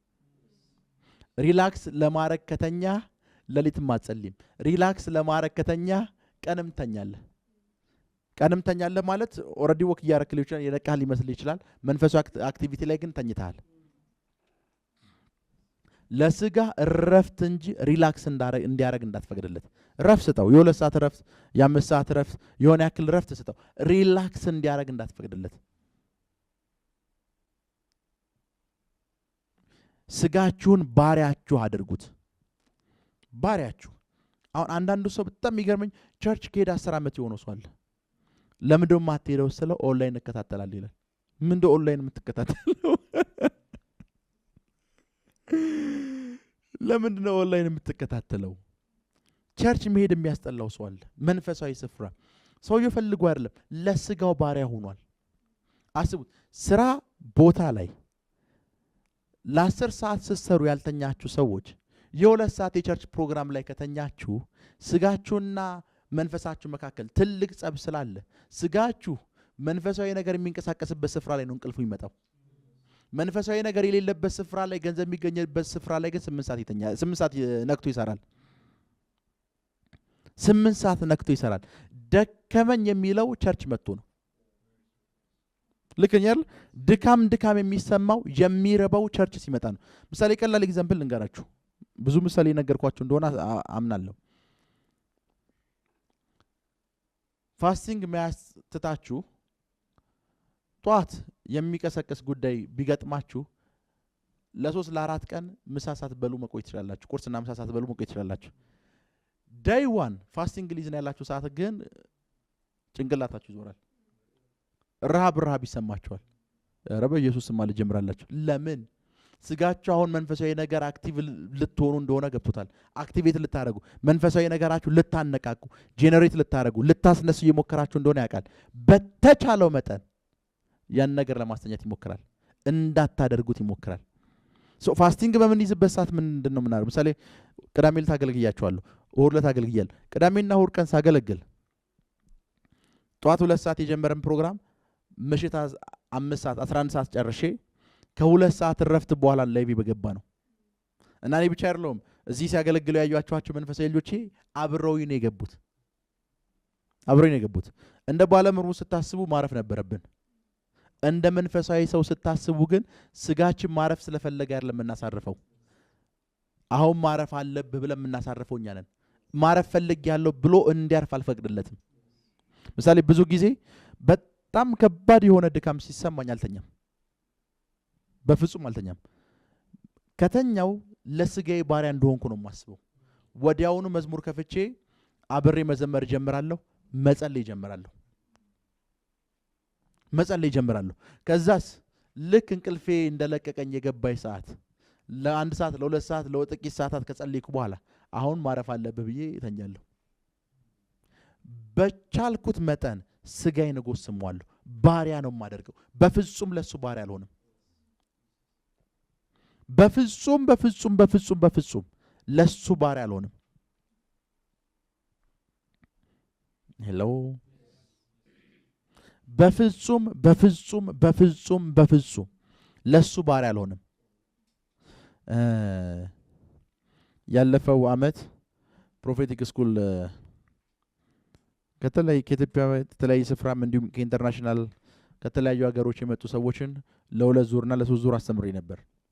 እና ሳስተምር እዚህ አገልግዬ ወጥቼ ቀኑን ሙሉ አገልግዬ ወጥቼ ምሽት በፈረንጅ 6 ሰዓት ወይም 12 ሰዓት ላይ ራት እንዲበሉ ተደርጎ እነሱ ቀኑን ሙሉ አልጋቸው ላይ እንዲያርፉ እድል ሰጥቻቸው 8 ላይ ወይም ምሽት 2 ሰዓት ላይ ፕሮግራሙ ጀመር ነው። ጧት 1 ሰዓት ነው የጨረስኩት። ያ ሞርኒንግ 7 ላይ ነው የጨረስኩት። 8 የጀመርነውን አብዛኞቹ ተኝቷል ወንበራቸው ላይ። ቀኑን ሙሉ አገልግዬ ሌሊቱን ሙሉ አገልግያቸው ነው ያልደከመኝም። ጧት 7 ላይ ወደ አልጋ አይደለም የሄድኩት፣ መኪናዬን አስነስቼ ወደ ሌላ ስፍራ ነው የሄድኩት፣ ሌላ ጉዳይ ስለነበረኝ። በሁለተኛውም ቀን ሙሉ ሳልተኛ ነው ያስተማርኳቸው። ሮቦት ስለሆንኩኝ አይደለም፣ ሮቦት ስለሆንም አይደለም፣ ለስጋችን ባሪያ ስላልሆን ነው። በፍጹም ባሪያ ስላልሆን ነው። ለዛ ነው ጌታ ኢየሱስን እነ ጴጥሮስ ሲያዩት እንደዚህ እኮ ነው ያሉት፣ ሌላ ሰው ምግብ አመጥቶለታል አሉ። ማለት እነሱ ከራባቸው አገር ምድሩን ይረብሹታል። አገር ምድሩ ይያዝል ለረሃብ ብለው ባይዘው ዮሐንስ ወንጌል ምዕራፍ 4ን ስታነቡት በጣም የሚገርም እንደሆነ ነገራችሁ። ስለ ራባቸው ነው ኢየሱስን ጥለው ከተማ ሄዱት። ስለ ራባቸው ተመልሰው ሲመጡ መምህር ሆይ ብላ አሉት። አልበላም አላቸው። በልተው ነው የመጡት እነሱ። ሴትዮዋ ጋር እያወራ ነው። የከተማው ሕዝብ በሙሉ ግልብጥ ብሏል። ጾሙን ነው፣ ባዶውን ነው፣ አልበላም።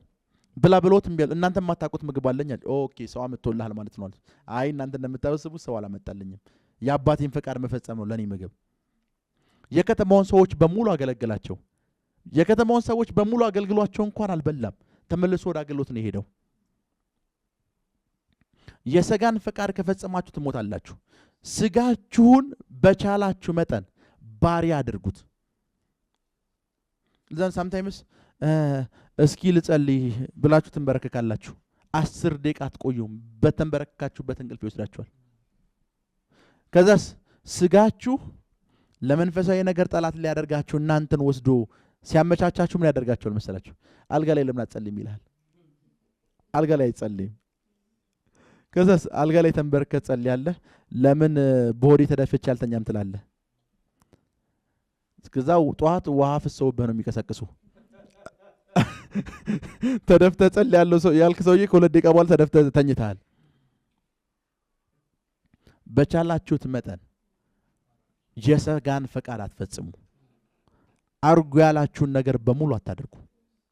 አድርጉ ያላችሁን ነገር በሙሉ አታድርጉ። ሐሳቦች ይመጣሉ አይመጡም አለ። ሐሳብ ወርውሮ መክተት ነው ዲያብሎስ ስራው። ሐሳብ ወርውሮን የሚከተው ቁጭ ባላችሁበት የሆነ ሴትን ወደ አምሯችሁ ያመጣል። ብድግ ትላላችሁ፣ ስልካችሁን ታነሳላችሁ፣ ትደውሉላታላችሁ፣ እየተንገናኝ ትላል። ይሄን ሁሉ ስታረግን እኮ እሱ እጅን ይዞ አይደለም እያደረክ ያለ ሐሳብ ነው የሰጠህ። ኖ ማለት ትችላለህ። መከልከል ትችላለህ። ፈቃዱን አልፈጽምም ማለት ትችላለህ። ስጋችሁን ባሪያችሁ አድርጉት። የስጋችሁ ባሪያ አትሆኑ። ፋስቲንግ ስጋችሁን ባሪያ የምታደርጉበት አንዱ መንገድ ነው። ዳዊት ምን አለ መሰላችሁ? ጉልበቴን በጾም አደከምኩት አለ። ጉልበቴን ያ ማለት ይሄ ስጋዬ አለኝ የሚለውን ጉልበት በሙሉ ማድረግ የሚፈልገውን ነገር በሙሉ በጾም አደከምኩት አለ። በጾም አደከምኩት፣ በጾም አደከምኩት፣ በጾም አደከምኩት። ክብር ለኢየሱስ ይሁን። በጾም አደከምኩት አለ። ስጋችሁን አርነት አትስጡት፣ ነፃነት አትስጡት። የሚፈልገውን ነገር እንዲያደርግ አትፍቀዱለት። የሚፈልገውን ነገር እንዲያደርግ አትፈቅዱለት። የሚፈልገውን ነገር እንዲያደርግ አትፍቀዱለት። የሚፈልገውን ነገር እንዲያደርግ አትፍቀዱለት። በዚህ መንፈሳዊ ጉዞ ውስጥ 2 ቀን 3 ቀን ያልተኛሁባቸው ጊዜያቶች አሉ። 1 ሰዓት ያልተኛሁባቸው ጊዜያቶች። ስጋዬ ለስጋዬ ባሪያ አልሆንም፣ ስጋዬን ግን ባሪያ ያደርገዋለሁ። ስጋዬ የነፍሴ የመንፈሴ ባሪያ እንዲሆን ነው የማደርገው። የማደርገው መንፈሳዊ እንቅስቃሴ ባሪያ እንዲሆን ነው የማደርገው። የማደርገው መንፈሳዊ እንቅስቃሴ ባሪያ እንዲሆን ነው የምናደርገው። ምሳሌ ብዙ ጊዜ ክፍለ ሀገር በምንወጣበት ጊዜ ጧት እስከ ከሰዓት አገልግለን ምሳ በልተን የናይት ፕሮግራም ላይ እንሄዳለን። ከዛስ ናይት ከተማ ለቀን ወጥተን በቀጣዩ ጧት ደግሞ ሌላ ቦታ ፕሮግራም እናደርጋለን። ስለማይደክመን ሮቦ ስለሆነ አይደለም። በፍጹም በፍጹም ለስጋችን ባሪያ አንሆንም። ስጋዬ 10 ሰዓት መተኛት አለብህ ስላለኝ አላስተኛውም። መተኛት አለብህ ስላለኝ አላስተኛውም። ስጋችሁን ባሪያችሁ አድርጉት። ለዛ ነው ጳውሎስ ስጋዬን እየጎሰምኩ አስገዛዋለሁ የሚለው የግሪኩ ቃል ስጋዬን የኔ ባሪያ አደርገዋለሁ ነው ያለው። የኔ ባሪያ፣ የኔ ባሪያ። ቅድም ሮሜ 8 ቁጥር 13 ላይ ስናነብቶ የስጋን ሥራ ብትገሉ አይደል ያለው? ብትገሉ የሚለው ቃል ምንድነው ታውቃላችሁ? አንድ ሰው አንድን ሰው ሲገል ተኩሶ ሲገል የሚጠቀማት ቃል አለች። ታናቶ የምትባል የግሪክ ቃል። ያችን ቃል ነው የሚጠቀመው። ግደሉት፣ በህይወት እንዲኖር አትፍቀዱለት። መጽሐፍ ቅዱስ እንድገል የፈቀደላችሁ ብቸኛ ነገር ቢኖር የእናንተን ስጋ ነው። እንድገል የፈቀደላችሁ ነገር የእናንተን ስጋ ነው። ግደሉት። ከገደላችሁት በህይወት ትኖራላችሁ። ክብር ለኢየሱስ ይሁን። የስጋችሁ ባሪያ አትሁኑ። ስጋችሁን የእናንተ ባሪያ አድርጉት። ፋስቲንግ ለዚህ ነው የሚጠቅማችሁ። ፋስቲንግ የሚጠቅማችሁ ለዚህ ነው። ፋስቲንግን ስጋችንን የኛ ባሪያ ከምናደርግበት መንገድ መካከል አንዱ ነው። የኛ ባሪያ ከምናደርግበት መንገድ መካከል አንዱ ነው። ክብር ለኢየሱስ ይሁን። እስኪ ላይ ከዚህም በኋላ ባለው የፋስቲንግ ልምዳችሁ ልክ ጾም ሲታወጅ በቸርች እዚህ ዩቲዩብ ላይ ስናውጅ፣ ፌስቡክ ላይ ስናውጅ ብድግ ብላችሁ ጧት ተነስታችሁ ቁርስ አትብሉ። እስኪ ዛሬ ቁርስ ካጣ ትሞት እንደሆነ ያለው በሉ ስጋችሁን። ዛሬ ቁርስ ባትበላ እስኪ ትሞታ እንደምትሞት እስኪ ያለው በሉ ስጋችሁን። አትፍቀዱለት። የስጋችሁ ባሪያ አትሁኑ። የስጋችሁ ባሪያ አትሁኑ። ስጋችሁን የእናንተ ባሪያ አድርጉት። ክብር ለኢየሱስ ይሁን። ስጋችሁ እናንተን ባሪያ የሚያደርገው ዲያብሎስ ወደ እናንተ አምሮ በሚወረውራችሁ ሐሳቦች ነው። ስጋችሁን ደግሞ እናንተ ባሪያ ማድረግ ያለባችሁ ከእግዚአብሔር ዘንድ በምትቀበሏቸው ሐሳቦች ነው። በምትቀበሏቸው ሐሳቦች ምሳሌ ዩቲዩባችን ላይ 1 ሰዓት ተኩል የ2 ሰዓት የሚሆኑ ትምህርቶች አሉ። አንድ ጊዜ የ40 ደቂቃ ነው የ40 ደቂቃ መልእክት አንዲት መንፈሳዊ ልጅ ካናዳ ያለች ከባለቤቴ ጋር ቁጭ ብለን እያወራን ትናንትና እስከ 10 ደቂቃ ሰምቻለሁ፣ ትናንትና ወደ 10 ደቂቃ ሰምቻለሁ። ፕሮፌት 10 ደቂቃ ነው የቀረች ልጨርሳት አለችኝ። የ40 ደቂቃ ሜሴጅ በ3 ቀን እየጨረሰች ነው። የ40 ደቂቃ ሜሴጅ በ3 ቀን የማለት የሷ ስጋ 40 ደቂቃ ስብከት እንድጨርስ እንኳን አይፈቅድላትም። ምን ያክል ስጋዋ እንደሰለጠነባትና ባሪያ እንዳደረጋት አስቡ። ምን ያክል ባሪያ እንዳደረጋት። ምን ያክል ባሪያ እንዳደረጋት ሳምታይምስ አንዳንድ ጊዜ 6 ሰዓት መናፈሻ ፓርክ ላይ እንድትዋኙ እንድትጫወቱ እንድስቁ አንዳንድ ጎረቤት ቤተሰብ ጥያቄ ሄዳችሁ ጠዋት 2 ሰዓት ሄዳችሁ ሚድናይት ትመለሳላችሁ ቤተሰብ ጥያቄ ጨዋታ አለ ወሬ አለ ሐሜት አለ ብዙ ነገር አለ ያ ተመችቶ ኢቭን 6 ሰዓት መሸ ተብላችሁ ሁሉ እናንተ ተባራችሁ ነው የወጣችሁት ቸርች መጣችሁ የ3 ሰዓት ፕሮግራም እንቅልፋችሁን ያመጣዋል የ3 ሰዓት ፕሮግራም ሳምታይምስ ስጋችሁ እናንተ ከሚሸውዳችሁ መንገድ መካከል አንዱ ነገር ልንገራችሁ አይ ምንም የእግዚአብሔር መንፈስ እየተሰማኝ አይደለም ምንም እንትን ይያልኝ አይደለም ምንም ባይሰማችሁም ቸርች ውስጥ ተቀመጡ የሆነ ታይም ላይ ይሰማችኋል ችግር የለውም በስሜቶቻችሁ ስሜት መንፈሳዊ ያድርጋችሁ አንዳንድ ሰው ለምንድን ነው ዛሬ ያልጸለይከው ስትለው ጸሎት አልሰማኝም ስሜት ነው መንፈሳዊ ይሄንን ሰው የሚያደርገው ሲሰማው ነው መንፈሳዊ የሚሆነው ስሜቶቻችሁ አይሸውዷችሁ የሚወረወሩባችሁ ሐሳቦች አይሸውዷችሁ ስጋችሁን ባሪያ ያድርጉት ክብር ለኢየሱስ ይሁን ሰው ስጋችሁን ባሪያ ለማድረግ የሚጠቅማችሁ መንገድ መካከል አንዱ ፋስቲንግ ነው ስጋችሁን ባሪያ ለማድረግ የሚጠቅማችሁ መንገድ መካከል አንዱ ምንድነው ካላችሁ ፋስቲንግ ነው 5 ዓመት ሙሉ የግቢ የካምፓስ ተማሪ በነበርንበት ታይም አንዱ እንደወንድም የማየው ልጅ ነበር ኤቭሪ ታይም ዲስከስ የምናደርገው መንፈሳዊ ነገር ነው ካምፓስ በነበርንበት ታይም ያ ሁሉ ግቢ ሲረበሽ ሌሎች ነገሮች ሲደረጉ አንድም ቀሮንግ የሆነ ስፍራ እኔንም ጓደኛዬንም አግኝተው ነው ያውቁ ለምን ከተባለ በየትኛውም አጋጣሚ ወደ ማይንዳችን ውስጥ ጋድሊ ያልሆነ ሐሳብ እንዲወረወርና እንዲገባ ፈቅደን አናውቅም ናይቱን ሙሉ የመንፈሳዊ አባቶቻችን ቪዲዮ ከፍተን ስፒሪቹዋል ነገር ዲስከስ እያደረገን ነው የምንለው ይሄንን ነገር ብታዩት ለሚልና ለሚያጓጓው በልጭልጭ ለሆነ ነገር ስፍራ እስካልሰጣችሁ ድረስ አጋንንት እናንተ ህይወት ላይ ቦታ አያገኝም አጋንንት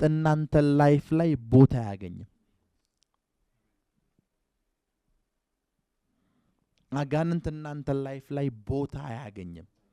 ቦታ አያገኝም ክብር ለኢየሱስ ይሁን ሶ ፋስቲንግ ለዚህ ይረዳችኋል ክብር ለኢየሱስ ይሁን ዛሬ 8ኛ ቀናችን ነው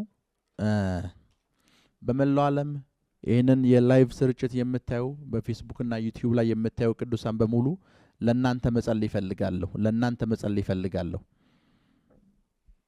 የምጸልይላችሁን ጸሎት በሙሉ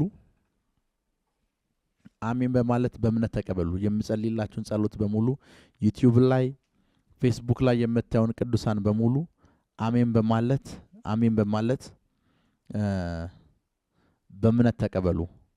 በእምነት ተቀበሉ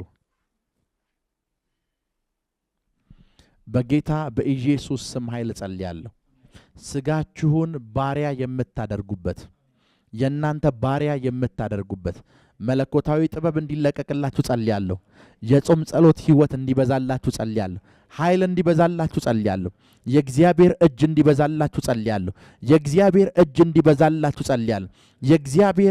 እንዲበዛላችሁ ጸልያለሁ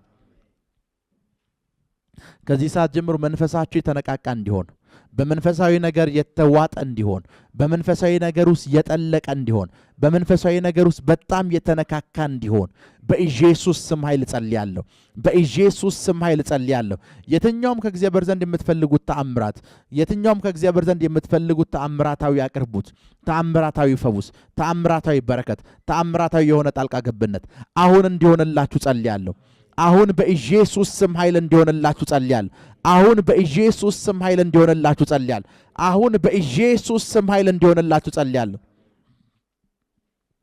በረከታችሁን አስለቅቃለሁ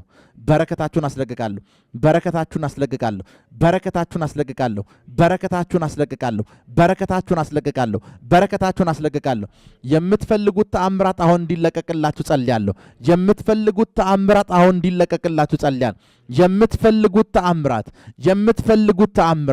የምትፈልጉት መለኮታዊ ጣልቃ ገብነት አሁን እንዲለቀቅላችሁ ጸልያለሁ አሁን እንዲለቀቅላችሁ ጸልያለሁ። የእግዚአብሔር እጅ እንዲዘረጋላችሁ ጸልያለሁ። የእግዚአብሔር እጅ እንዲዘረጋላችሁ ጸልያለሁ። የእግዚአብሔር እጅ እንዲዘረጋላችሁ ጸልያለሁ። የእግዚአብሔር እጅ እንዲዘረጋላችሁ ጸልያለሁ። በኢየሱስ ስም ኃይል ተአምራት ሆነላችሁ። ተአምራት ሆነላችሁ። ምስክርነቶቻችሁን ተቀበላችሁ። እግዚአብሔር ተአምራት አደረገላችሁ። ነገሮቻችሁን አስለቀቁ። በረከታችሁን አስለቀቁ። ኃይላችሁን አስለቀቁ። ከዚህ በኋላ መለኮታዊ ጉብኝት ሆነላችሁ። የእግዚአብሔር እጅ በእናንተ ላይ መጣ። ነገሮቻችሁ ሁሉ ተለቀቁ። ለተአምራት ሆናችሁ፣ ለድንቅ ሆናችሁ፣ መለኮታዊ አቅርቦት ወደ ሕይወታችሁ መጣ። በአገልግሎት መስፋት ይሆንላችሁ። ትዳራችሁ ላይ፣ ስራችሁ ላይ፣ ቤተሰቦቻችሁ ሕይወት ላይ፣ ጤንነታችሁ ላይ፣ አገልግሎታችሁ ላይ፣ ቢዝነሳችሁ ላይ፣ የልጆቻችሁ ሕይወት ላይ ስፍራ ያገኙ አጋንንቶች በሙሉ አሁን በኢየሱስ ስም ኃይል ለቀው እንዲሄዱ አዛለሁ። አሁን በኢየሱስ ስም ኃይል ለቀው እንዲሄዱ አዛለሁ። ስፍራ ያገኙ አጋንንቶች በሙሉ በኢየሱስ ስም ኃይል አሁን ለቀው እንዲሄዱ አዛለሁ። አሁን ለቀው እንዲሄዱ አዛለሁ። አሁን ለቀው እንዲሄዱ አዛለሁ። አሁን ለቀው እንዲሄዱ አዛለሁ። ስፍራ ያገኙ አጋንንቶች በሙሉ አሁን በሩ እንዲዘጋባቸው ጸልያለሁ። በሩ እንዲዘጋባቸው ጸልያለሁ። በሩ እንዲዘጋባቸው ጸልያለሁ። በሩ እንዲዘጋባቸው ጸልያለሁ። ስለተከታተላችሁን እናመሰግናለን። የሄቨን ቲቪ የ24 አገልግሎት በቤታችሁ ሆናችሁ መከታተል ለምትፈልጉ ቀጥሎ ያለውን የኢትዮሳት ፍሪኩዌንሲ ተጠቀሙ። ፍሪኩዌንሲ 11605 ፖላራይዜሽን ሆሪዞንታል ሲምቦል ሬት 45000። በተጨማሪም በየጊዜው የምንለቃቸውን ቪዲዮዎችና የተለያዩ መረጃዎችን ለመከታተል ፕሮፌት ሚራክል ተካ የሚለውን የፌስቡክ ገጻችንን ላይክ እና ፎሎ ያድርጉ።